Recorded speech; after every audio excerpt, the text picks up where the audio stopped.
ஆண்டவராகிய இயேசு கிறிஸ்துவின் இனிய நாமத்தினாலே உங்களை வாழ்த்துவதிலே மிக்க மகிழ்ச்சி அடைகிறேன். 4 மாதங்கள் நம்மை விட்டு கடந்து போய்விட்டது. 5வது மாதத்திற்குள்ளே நாம் காலடி எடுத்து வைத்திருக்கிறோம். 4 மாதங்களை நாம் பின்னிட்டு பார்த்தால் எவ்வளவு கஷ்டங்கள், எவ்வளவு நெருக்கங்கள், எவ்வளவு சோதனைகள், துன்பங்கள், வியாதிகள் நம்மை நெருக்கி கொண்டிருந்தது. ஆனால் இந்த 5வது மாதத்திலே கர்த்தருடைய வல்லமை நம்மை தொடும்படி நாம் ஜெபத்தோடு கூட ஒவ்வொரு நாளும் நாம் நடத்த போகிறோம். இன்றைக்கு தொழிலாளர் தினம் கூட. இந்த தொழிலாளர் தினத்திலே தொழிலாளர்களுக்கு நாங்கள் வாழ்த்துதல் சொல்லிக் கொள்ளுகிறோம். அப்படியே இந்த மாதத்தில் ஒரு வாக்குத்தத்தமாய் ஏசாயா 58ஆம் அதிகாரம் 11ஆம் வசனத்தினுடைய பின்பகுதி சொல்லி இருக்கிறது. நீ நீர்ப்பாய்ச்சலான தோட்டத்தை போலவும் வற்றாத நீரூற்றை போலவும் இருப்பாய். நீர்ப்பாய்ச்சலான தோட்டத்தை போலவும் வற்றாத நீரூற்றை போலவும் கர்த்தர் இந்த மாதத்திலே உங்களையும் உங்கள் குடும்பத்தையும் குடும்பத்தின் தேவைகளையும் கர்த்தர் நிறைவேற்றி காட்டப் போகிறார். வனாந்திரமாய் இருக்கிறதா? வனாந்திரத்தை செழிப்பாய் மாற்றப் போகிறார். மகிமையுள்ள ஆசீர்வாதத்தினால் நிரப்பப் போகிறார். நீங்கள் கையிட்டு செய்கிற எல்லா பிரயாசமும் இந்த மாதத்திலே ஆமென் நீர்ப்பாய்ச்சலை போல வற்றாத நீரூற்றை போல கர்த்தர் உங்களுக்கு ஆசீர்வாதமாய் தரப்போகிறார். எந்த தேவைகள் உங்களுக்கு இருந்திருந்தாலும் அந்த தேவைகளை கர்த்தர் நிறைவேற்ற போகிறார். இந்த மாதத்திலே நிறைவேற்றுவார் என்ற விசுவாசத்தோடு நாம் ஜெபிக்கலாமா? நிச்சயமாகவே உங்கள் குடும்பத்தை கர்த்தர் மகிமைப்படுத்த போகிறார். அன்பின் ஆண்டவரே, உம்மை நன்றியோடு ஸ்தோத்தரிக்கிறோம். அருமையான ஒவ்வொரு பிள்ளைகளுக்காக ஜெபிக்கிறோம்.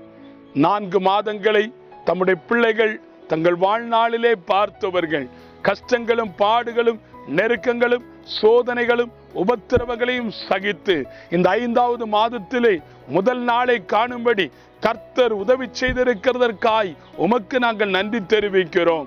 தகப்பனே, இந்த நாளிலே அருமையான ஒவ்வொரு குடும்பங்களை கர்த்தர் ஆசீர்வதிக்கட்டும்.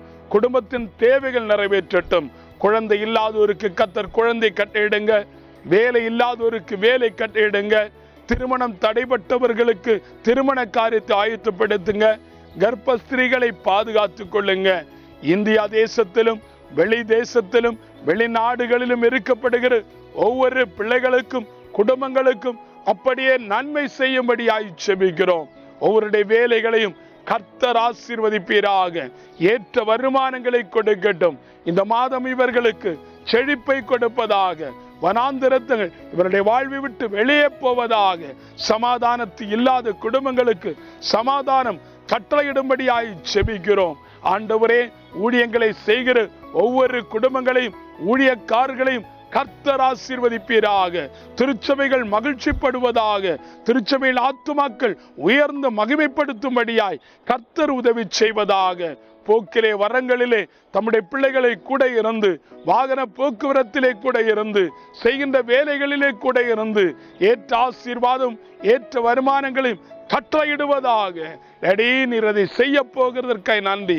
இந்த மாதம் முழுவதிலும் தம்முடைய பிள்ளைகள் என்ன தேவையோடு இருந்திருந்தாலும் என்ன செயல்பாடு இருந்திருந்தாலும் அத்தனையும் வாய்க்க பண்ணும்படியாய் ஜெபிக்கிறோம். மகிமையினால் நடத்தட்டும். அற்புதங்களையும் அதிசயங்களையும் காணப்படுகிறதற்காய் உம்மை ஸ்தோத்தரிக்கிறோம். வேலை இல்லாதோருக்கு வேலை கொடுத்து அதற்கேற்ற மகிமையை கொடுப்பீராக. விசேஷமாய் 10th 12th 11th தேர்தல்களை வெற்றியை காண இருக்கிற பிள்ளைகள் நிச்சயமாகவே ரிசல்ட் வரும்போது எல்லாரும் வெற்றி பெற்றதாய் காணப்படவும் அப்படியோட மேற்படிப்புக்காக எல்லா தேவைகளையும் கர்த்தர் நிறைவேற்றவும் இந்த மாதத்தில் அற்புதம் செய்ய போகிறதற்காக நன்றி செலுத்துகிறோம். எல்லா குடும்பங்களையும் ஆசீர்வதிப்பீராக. இயேசுவின் நாமத்தில் ஜெபிக்கிறோம் நல்ல பிதாவே. ஆமேன், ஆமேன். பிரியமானவர்களே, ஆண்டவர் இந்த மாதத்தில் உங்களை ஆசீர்வதித்து காப்பாராக. மென்மேலும் நீங்கள் நல்ல சாட்சியுள்ளவர்களாய் வாழுங்கள். கர்த்தர் உங்களை ஆசீர்வதிப்பாராக.